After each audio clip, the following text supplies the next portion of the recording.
All right. We will get the June 10th DRC meeting started. Excuse me. And first item on the agenda that we'll review is a proposed final subdivision application for a proposed subdivision located directly east of the existing Big O Tires along Main Street. So it's on the south side of Main Street, across the street from the Maverick fuel gas station and fueling station that's up there, and east of Big O Tires.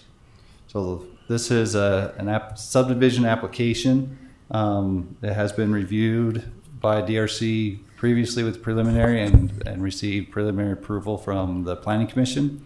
And this is the final application that the DRC is reviewing on this. For phase one, right? For phase one, that is correct. Phase one includes the 4 lots located that run directly adjacent to Main Street. And then phase 2 would be the south parcel, the remaining parcel on that one. So the DRC is the final approval body for this proposed subdivision. So with that introduction, we'll go around the DRC with any comments or thoughts they may have on it. So rolling Aspen, do you have anything from planning? Planning doesn't have anything. Okay. Randy with building? No. Okay. Ryan Lynn with fire? Nothing on this one. They made the appropriate changes. Okay. Jason, Public Works? The only thing I saw was the stop sign. Your mic's not on, Jason. Just the thing that I saw was the stop sign. Do we want to add just a one-way, like Highland Drive on the entrance off of Highland Drive and Main Street? Yes. Coming off of Main Street? Apparently, Yes. the roads aren't named, but I think it'd still be a good idea to at least. If there's a stop sign here off of one coming off of Main Street or entering onto Main Street, that there is not one shown. Well, there's There there's was one there, shown there. yeah. So yeah, they're already showing it. Yeah, we'll just make sure. They just showed them as stop signs, but I think maybe we'll just call them out as combination signs, and we'll put at least the Highland Drive and Main Street on it. Yep. If those roads are named in the future, something that we've done historically in other residential developments is when they're private streets and they're named, that they put a blue. They did distinguish between ours or green.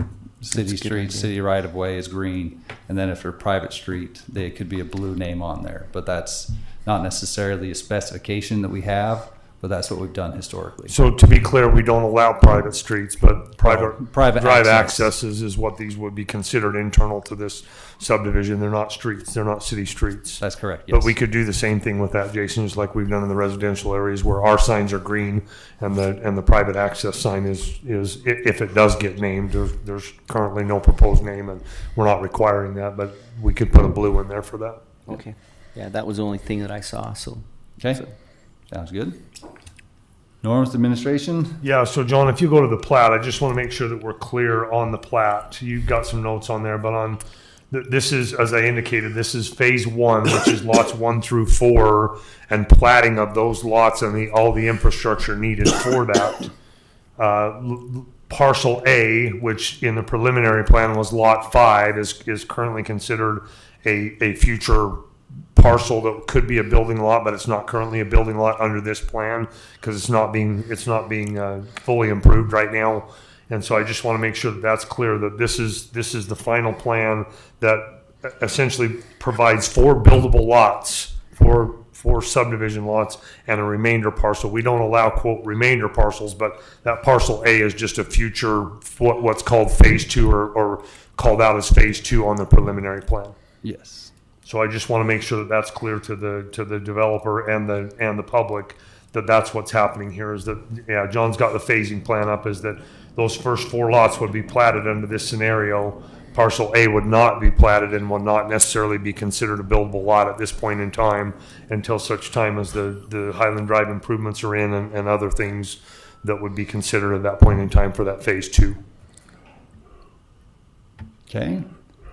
I'll just go through any other red line comments that we have on this? This comment here is what Norm talked about. One other item, excuse me, regarding the access easement that connects over here to 9th East / Highland Drive. Currently it's shown that easement is only 30 foot wide, but if you go to the improvements sheet, you see that the access and the connection onto the to the frontage road and 9th East there, it exceeds that 30 foot width, so that easement will just need to be widened through that section there. So Sean, that's for the right-hand turn lane that's not included in the current easement on the plat. That needs to be included in there. Yep, no problem. What was the other note? Oh, John. And there the other note there. was what you talked about. Well, there's two notes there. The access. Yeah, and this was the fully improved Oh, you got it. Okay, improvements sorry. You're on just there. showing the 30 foot width there. Okay, Yes. thank you. Does that note need to be physically added to the plan, or is that just something we need to be made aware of? Which note? The one on the left side, that one right there, the full right-of-way improvements. Yeah. Yes, that should be a part of that note that's already there regarding the potential commercial site uses for lot 5, or in this case, it's not lot 5. You probably ought to change that to Sean to say parcel A. Yes. Yep. And Yes. we're fully aware that we'll have to amend this subdivision plat when parcel A gets converted to a lot. Understood. That's good. Okay. Thank you.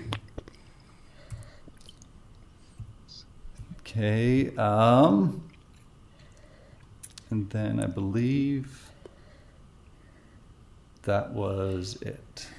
Hey, John, I do have one more note on that Okay. access onto the big old parcel, the potential access, what do we call it, access easement. It probably ought to be noted, and I know that we've had some communication with the developer and the engineer on this, but there's an official document that would provide for that access onto or from the big old parcel. That we probably need a note on that lot 1 too, Sean, to just indicate that once the subdivision gets approval and prior to, I believe it would have to be prior to subdivision recordation, that access easement onto the big old, the J&A Hamilton Property Management LLC, that would need to be recorded. I think it'd probably be good to just have that note. It's not just for propriety's sake and understanding that that's where that's at, so that because it's not shown on this plat. Okay. Just reference the previously reviewed, cross access easement and go from there. Okay. I believe that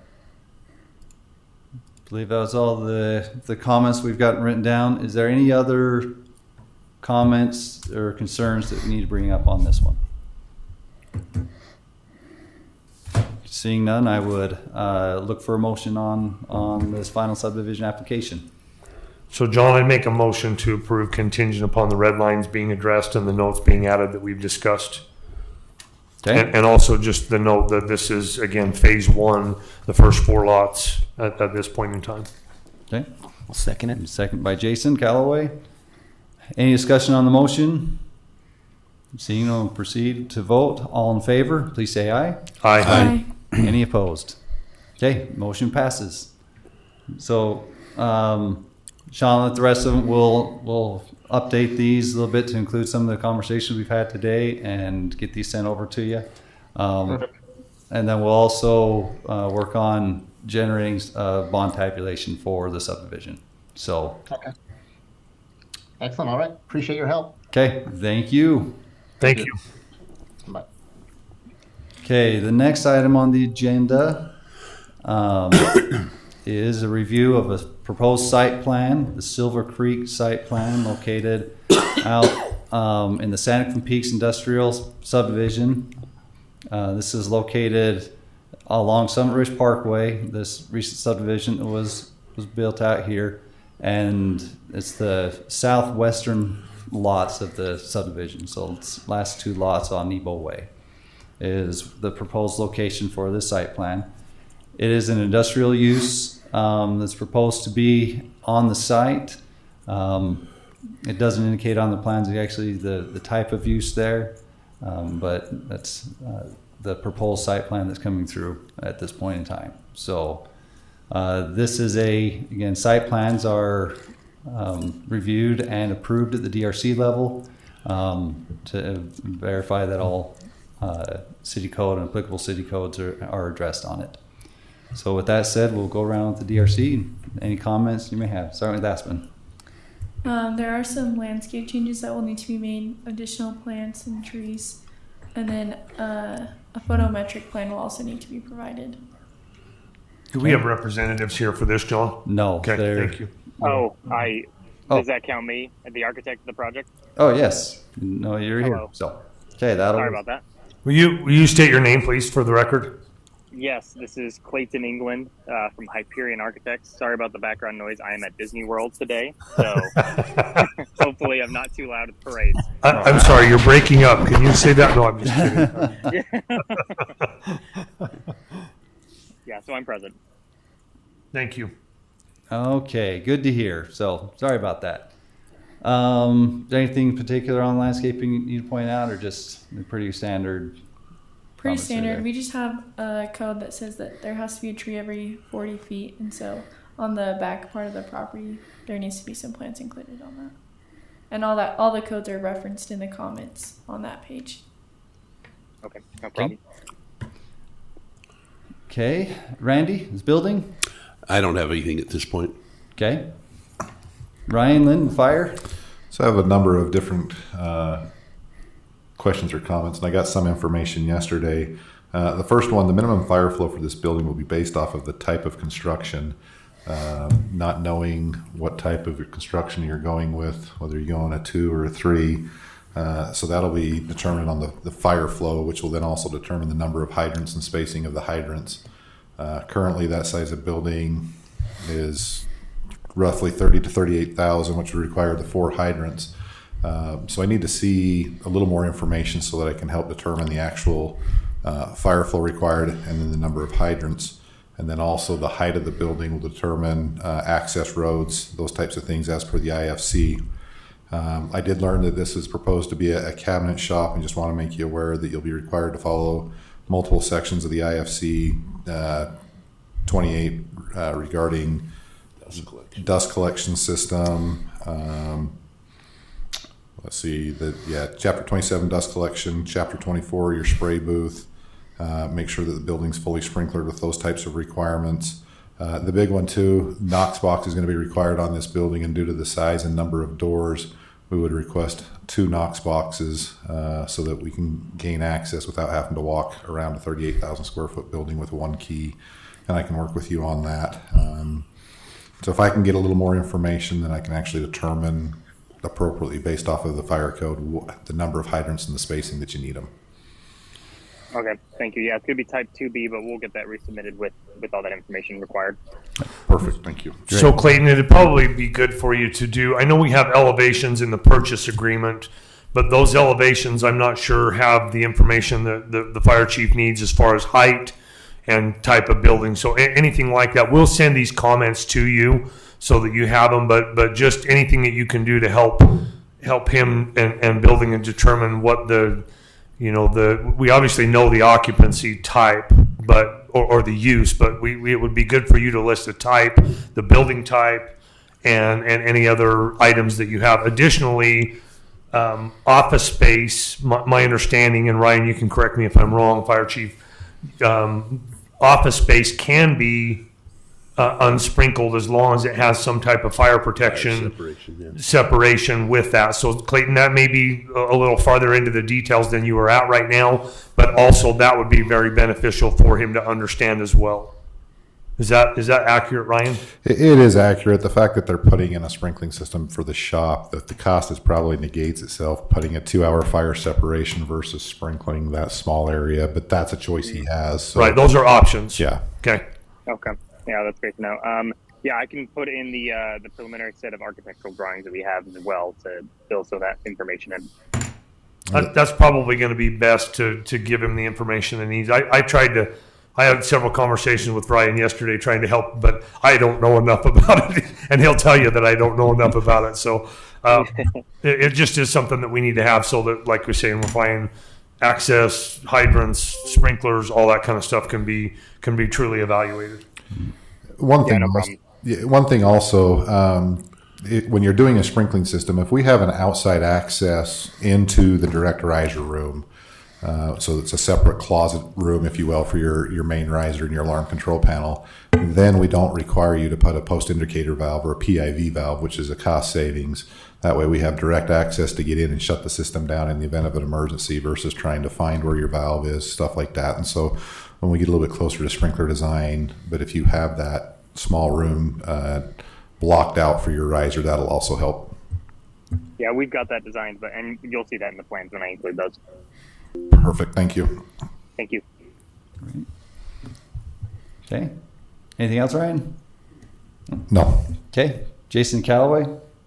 Just a couple things. It looks like we're going to have some abandoned lines on this. Fire line on the north end and 2-inch water service. Might use that. We just need to, keep a good eye on those, knowing that they're there. Or, maybe come back and cap them at curb. There may be a potential on with Ryan's discussion that 6-inch fire line that's stubbed into there may be needed for the site as well, based on the based on the size and flows the number of hydrants, he might be able to take that and tap it to one of the 3 or 4 additional, or 1 or 2 additional hydrants he's going to need. It won't just be dead ended. We'll typically try to use that. But the That'll meter be good. itself, yes, will. Yeah, the meter, make sure we'll have to figure out something to do with that. We can do that. So also, Clayton, I think on the very north side here, the 2-inch water line stub and the existing water meter box, those are on a different lot. So those will remain.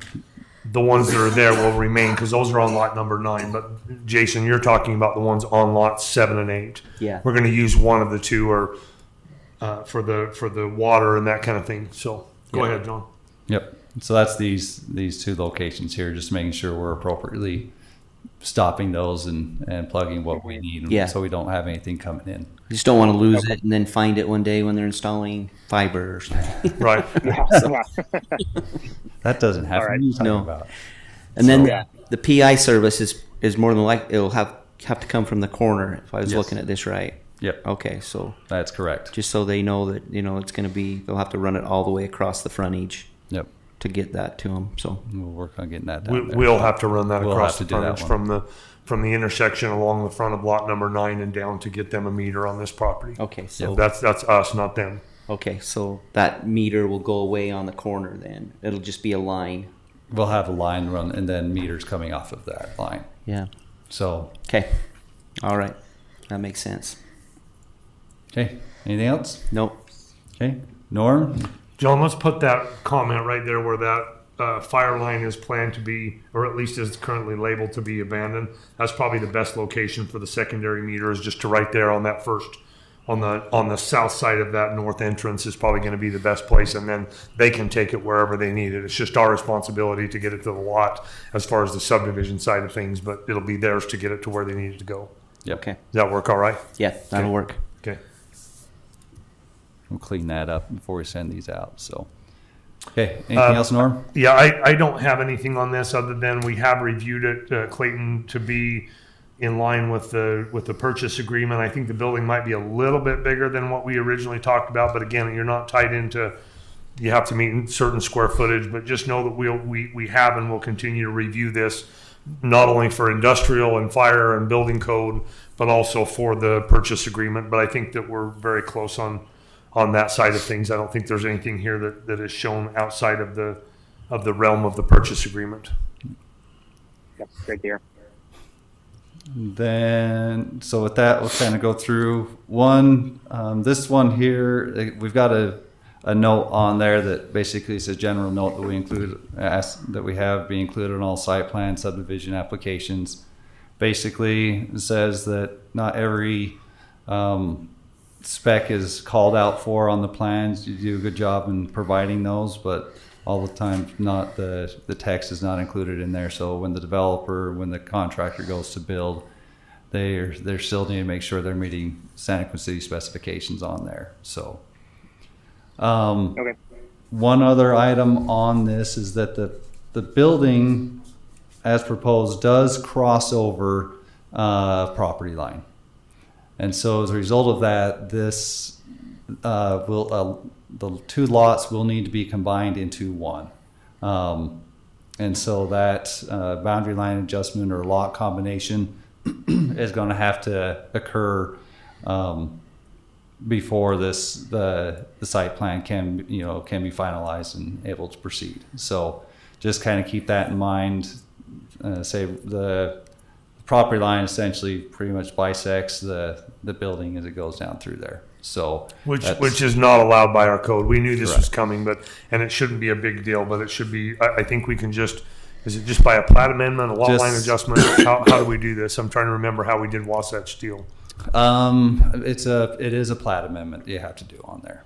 So Okay. we did that with the Wasatch Steel site, Right. which is further north of this. And Clayton, we're happy to help you with that. If you want us to, we can send over the one that we've already done in this same subdivision that went through that same process, so that you know how. Actually, I think two of them did, but anyway, we'll send it over to you so that we can get that going and continue to move this forward. Yep. Thank you. Other than that, I think that was all the red lines that we kind of went through. One other couple quick clarification on the storm drain for the site. You've got what appears to be some inlets throughout here. The biggest item that in my review of looking at it is the area to the directly west of the building is where the curb inlet goes. That's kind of in the middle of the asphalt and the curb and gutter that runs along that side. Is that go into a sump? Does the water just pool on the asphalt during a rain event? Which it can't. It can't do that.